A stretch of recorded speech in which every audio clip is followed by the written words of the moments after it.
Welcome to Man Does Tech, where I solve the problems you didn't even know you had.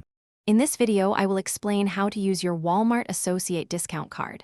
Your discount card offers a 10% savings on most general merchandise.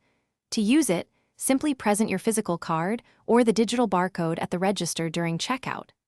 The discount will be automatically applied to eligible items in your purchase.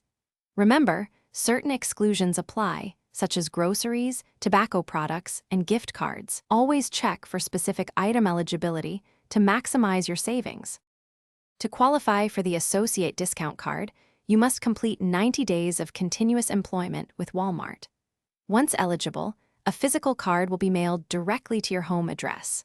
For immediate access, you can also find a digital version of your discount card within the One Walmart application on your mobile device. This digital option provides convenience, allowing you to use your discount even before your physical card arrives. Using your discount is simple, whether you are shopping in a store or online.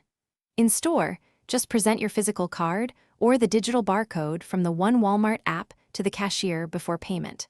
For online purchases, ensure your Associate discount is linked to your Walmart.com account. The 10% savings will then automatically apply to all eligible items in your virtual shopping cart at checkout. It is crucial to remember that your Associate discount card is strictly for your personal use. Sharing your discount with friends or family members is not permitted. Always present your card at the beginning of your transaction to ensure the discount is applied correctly. Misuse of the card, such as allowing others to use it, can result in serious disciplinary actions, including the termination of your employment. Thanks for watching. If you found this helpful, don't forget to like and subscribe.